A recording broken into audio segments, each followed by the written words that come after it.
Hello guys, welcome back to my channel. Thank you for the like, for the subscription. Yeah, thankful for that. Recently a lot of people have been saying, Iamwinyjoe, why is it that you're always doing your videos on the road? Well, the original landlord of that house, my 3-year-old boy, has taken over the house, so I can't do my video in peace in the house. So the only time I have to do my videos is when I go to drop my senior son in school, and then maybe on my way back I can quickly do my video and give out the information that I have or the content I have. So please bear with me for the meantime till that landlord resumes school. Then probably I can do my video in peace, because when I start my video, that's when he knows he wants to come and pick something, or that's when he wants to cry or throw tantrums.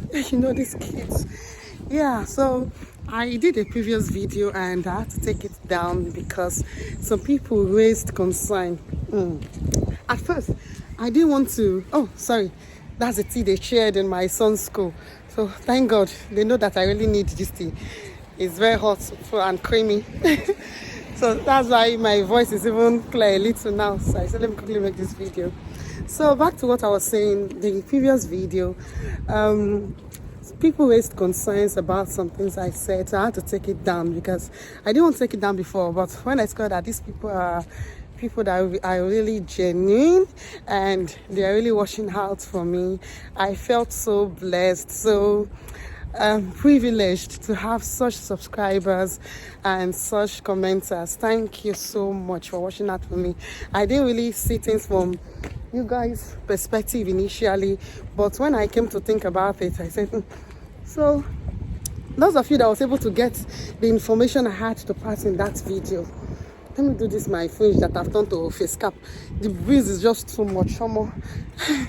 So those of you that was privileged to quickly watch that video before I took it down, I'm sure you must have taken one or two information, and my emails are so filled up and my Telegram is filled up with people asking questions. So how do I go about that? So I'm going to remake the video now. That's what this particular video is all about. Yeah, so you don't miss my information next time, so that, because when I'm giving out content, I'm so sincere about it that sometimes I don't even think about the implications. I don't even think about whether it's you understand. So make sure you on your notification. Yes, the notification bell. Please make sure you're on it, so that the moment I drop a video, you'll be one of the first to know about it. So one day I can just drop one serious content like this, and before I take it down, you've already watched it. So good for you. So congratulations to those that watched it before I bring it down. Please, pardon this my fringe. I don't even know whether it's fringe or it's face cap. Now the breeze is just so much. Wow, that's this. So back to the video for today. How you can save as an international student. Yeah, you see, being an international student in the UK has a lot of benefits, and it has a lot of things that you could take advantage of in order to save some pounds. First of all, as I said in the earlier video, but I'm just going to modify it. If you are an international student from Nigeria, just try to make sure you use from here in doing most of your stuff, like payment of school fees. Like, it's allowed to buy your drugs from NHS. You can actually use your Form A to do that. To pay your house rent, you can use your Form A to do that. For your living expenses, you can use your Form A to do that. So a lot of people were not aware that these are the things they could do with Form A, and I'm sure that's what. So these are things you could actually do with your Form A, so to cut down, to save a little more money.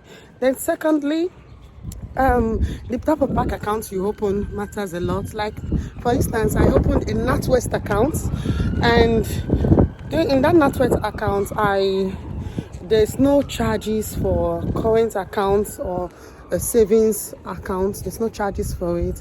And secondly, an interest of 1.50% is being paid to me every month. That's, for instance, on the cap that you're able to save at least £50 for that month, you get 1% of it as interest. So to access this type this type of account, you have to open a normal current account, and then they link another savings account to it, so you can be able to benefit from that. So I don't think it's wise for you to have an account and let me do this my hair. I don't think it's wise for you to have an account and it's just lying down there. So make sure you look into the bank accounts that can actually pay you interest for keeping your money with them. And another type of accounts also is Mozo. Yeah, but Mozo doesn't charge for this monthly maintenance and all of that. So just think of how you can save cost by all means. Any other bank, I'm not so sure about it, but NatWest is a good way. And also NatWest, they do this fixed deposit also. You might want to also check that out. Although they said they're reviewing their rates by December. But if you can just start now and get the interest for 1 month, I think it's a good thing.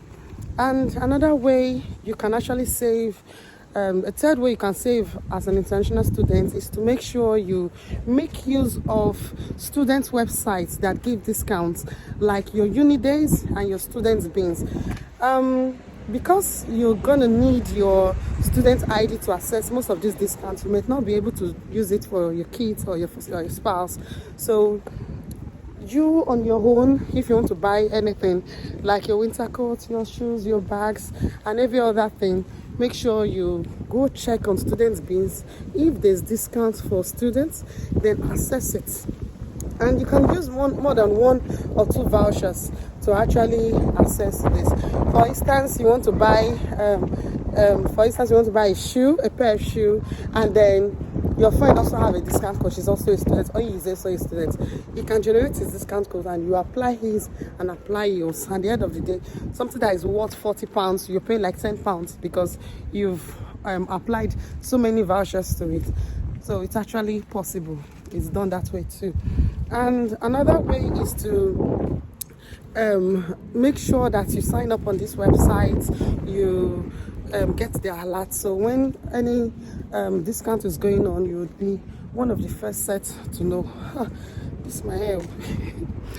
I think I'm beginning to lose my voice again. God is something else. And another way you can be able to save as an international student is to go shopping for stuff out of season, especially when it comes to your kids. This is winter period, so everything is already skyrocketed, like your jacket and all of that is already skyrocketed. But if you go to the sales section, you could get summer clothes, and these are things that you could get for probably it was being sold £12 before. You could get it for £3 now. You get it for £2, £4. Buy them down. You think maybe I don't need them right now. I'm going to say you're actually saving money. You're actually being pounds wise actually. And for the kids, you already know that this is what they're going to need by this summer. They're going to be, for instance, 8 years old. Then by summer next year, buy it down. Now that you've seen it on sales, because when it gets to season, the stuff, they all get more expensive. You understand? So it gets more expensive, so you don't need to wait for that season before you start buying your stuff.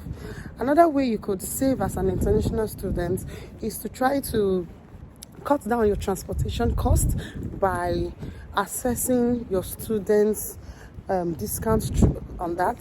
You can get a bus card that is more discounted for a week or for a month or for the entire semester. Yes, quite possible on that. So you can also get a bicycle or and all of that. Yes. So these are little ways that can actually help you to save. I talked about accounts several few minutes ago. You can have an account strictly for savings, and then another account for your normal everyday expenses. Like what I actually you could actually bring in all these little tips, and before you know it's happening, £1 there, £2 there, £3 there, and you are saving a lot of money. So I hope I've been able to summarize the content that I had in mind, the one I put down for the video I put down before. Yes, this was basically what I discussed about in that video, for those of you that have not watched it. So it's just a summary of it. If you have any question, you can always comment and I would reply you. For the student beans, just go to student beans, www.studentbeans.com. that's the website, and you sign up. You tell them the date of your graduation, your student ID and all of that, because they need to authenticate that you're actually a student, and it takes about 3 days to validate and all of that, same as uni days and stuff. So that's just basically it. Thank you for watching. I'm really grateful for the support. It's like my tea is getting cold. Thank you. I love you all. Bye.